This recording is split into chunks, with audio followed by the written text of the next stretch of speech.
Greetings, dear viewers. I hope you are well, healthy, and surrounded with goodness. Today, our journey takes us back thousands of years to one of the most fascinating chapters in human history, the Indus Valley Civilization.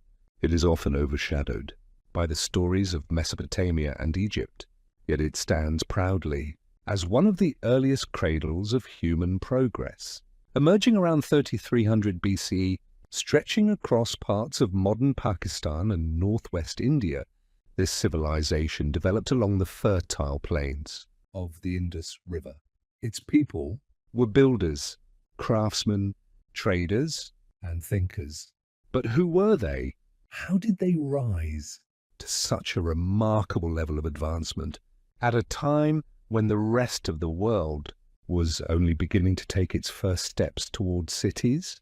Archaeological discoveries at Harappa and Mohenjo-Daro, Open the gates to this lost world.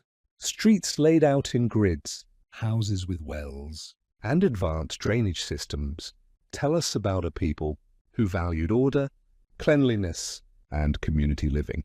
Even more astonishing, Is the scale of their towns. Mohenjo-Daro, for instance, was not a scattered settlement. It was a planned urban centre built with baked bricks, showing architectural intelligence that still amazes modern engineers. Before we move to our today, I want to say this clearly. This channel is user-friendly. no offensive content, no misinformation, We explain things with respect, curiosity. and authenticity. Now, let us think about the life inside these cities. Imagine walking through wide streets, passing houses with flat roofs, hearing the sounds of craftsmen, working on beads, pottery, and seals carved with mysterious symbols. Trade was not local only. They reached far. Indus merchants exchanged goods with Mesopotamia. Archaeologists have found Indus seals in the land of the Sumerians, proving how connected this ancient world really was. Yet, so much about their culture remains hidden. Their script, A set of symbols carved on seals and tablets is still undeciphered. Scholars continue to debate whether it was a full language system or a symbol code for trade and rituals. This mystery makes the Indus Valley unique. We see their cities, their artifacts, their art, but their voices remain silent. When we speak of the Indus Valley Civilization, one cannot ignore the remarkable urban planning. Cities like Harappa, Mohenjo-Daro, Lothal, Dholavira, and Kalibangan were not random collections of houses. They were designed with a clear sense of order. Main streets ran straight, cutting each other at right angles, forming a grid pattern. Side lanes branched out neatly, leading to clusters of homes. This was not an accident. It was planned with precision thousands of years before modern city planning. The use of standardized bricks is another sign of their organized society.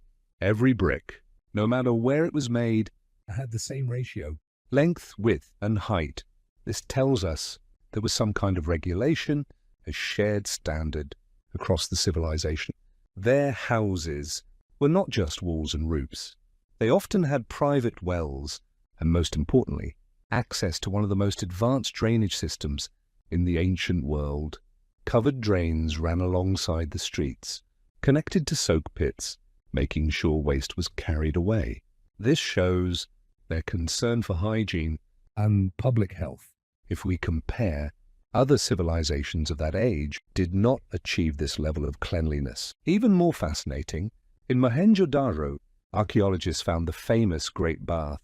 It was a massive water tank built with bricks sealed with bitumen to make it waterproof. Many scholars believe it was not just for bathing, but for rituals, possibly connected with purity and cleansing traditions. This proves that the Indus people gave water a sacred importance. Now let us step away from the buildings and enter the world of arts and crafts. Beads of carnelian, ornaments of gold and silver, toys made of terracotta, and pottery painted with fine geometric patterns, show us their creativity. They also created seals, rectangular pieces of steatite, engraved with animals, like bulls, elephants, rhinoceroses, and mythical creatures. At the top of these seals appear their mysterious symbols. This was perhaps their script, used in trade or rituals. The most famous seal shows a seated figure, surrounded by animals, which some interpret as an early form of proto-Shiva. Others argue It represents a chief. or a spiritual leader. Whatever it was, it gives us a small window into their belief system. But here lies a challenge. Unlike Mesopotamia and Egypt, the Indus Valley left behind no temples, no pyramids, no palaces. No clear images of kings. This has led scholars to believe that their society was more egalitarian. There may not have been a single ruler, but perhaps a council or a system of shared authority. Their focus was not on building monuments to glorify rulers, but on improving the lives of people. This makes the Indus Valley Civilization not only unique, but also advanced in ways we can still admire today. Trade, commerce, And connection with the outside world. were lifelines of the Indus Valley Civilization. Archaeologists have found evidence that these people were not isolated. They reached far beyond their own lands. In Mesopotamia, Indus seals and beads Have been discovered. This shows that ships and caravans carried goods between these two great cultures. From the Indus, they exported beads, cotton textiles, and crafted ornaments. In return, they imported silver, tin, and luxury items that were rare in their own region. The port city of Lothal in Gujarat is a stunning example. There, a carefully constructed dockyard was found, one of the oldest known in history. This was not a small village harbour. It was designed to allow ships to anchor, Load and unload goods. from Lothal Merchants connected. to the Arabian Sea, reaching the shores of Mesopotamia, Oman. and even farther. Within the civilization, a strong network of trade existed too. Weightstones made of chert, Have been found. all with uniform measurements. This means they had a system of standardized weights, ensuring fairness in trade and exchange. This again shows that their economy was organized and regulated. But trade was not their only achievement. Agriculture was at the heart of their survival. The fertile floodplains of the Indus gave them wheat, barley, peas. And sesame. They may have even grown rice. In certain regions, cattle, water buffalo, and goats were domesticated. Cotton was grown, spun, and woven into cloth. In fact, the Indus Valley is one of the earliest places where cotton textiles were produced. This alone became a valuable item for trade. Yet, their farming was not chaotic. They built reservoirs, dug canals, and used the river's floods to enrich their fields. This balance of agriculture and trade helped their cities prosper for centuries. But beyond economy, we must think of society and daily life. Most houses had similar layouts, courtyards, Rooms. and access to water. This hints at a society where comfort and privacy. Mattered to all classes. Terracotta figurines of women, sometimes decorated with jewelry, suggest that fertility was a part of their culture. Toys. Small carts, animals on wheels, And rattles. show us that children too Had a place in their world.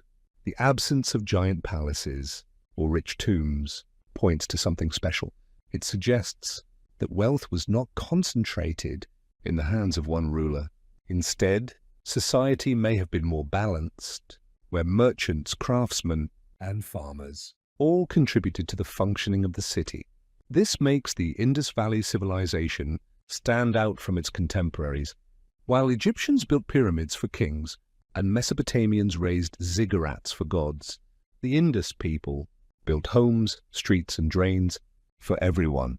It was in many ways A civilization focused on the collective good. every great civilization, Has a rise. a peak, and eventually a decline. The Indus Valley Civilization was no exception. For centuries, it thrived on agriculture, trade, and advanced city systems.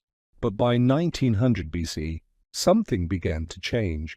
The once bustling cities, like Mohenjo-Daro and Harappa, slowly declined. Streets fell silent. Drains clogged, and houses abandoned. Why did this happen? The answer remains, One of history's great mysteries. scholars suggest, several possible reasons. One theory is climate change. The mighty Indus River and its tributaries may have shifted course. Rivers that once nourished farms turned dry, leaving people without fertile land or water. Another possibility. Is flooding.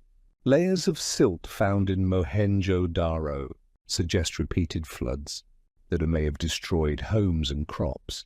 Some scholars also argue that tectonic movements disrupted the river system, making farming impossible.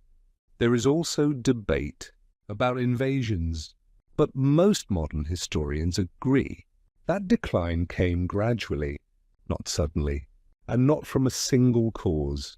What is striking is that the people of the Indus did not vanish overnight. Many seem to have migrated eastward, settling near the Ganges Valley. Their traditions, crafts, And ways of life likely influenced later cultures. of South Asia. Though their script remains undeciphered, their legacy continues. The ideas of city planning, hygiene, Agriculture and trade laid foundations. that would inspire future societies. The Indus Valley Civilization was not just an ancient chapter. It was a pioneer of human progress. All the information we provide comes from verified historical sources, including books, records, and archaeology. Sources used for this script include John Key, India, A History, HarperCollins 2011. Jonathan Markanoia, Ancient Cities of the Indus Valley Civilization, Oxford University Press, 1998. Gregory L. Possel, The Indus Civilization, A Contemporary Perspective, Altamira Press, 2002. Archaeological Survey of India reports, Discoveries from Harappa Archaeological Research Project. Dear viewers, if you found this journey valuable, please like, share, and subscribe to our channel, Thrones of Knowledge, And don't forget, to press the bell icon to get notified on time. Also, suggest your next topic in the comment section so we can continue learning together. and make this experience the best.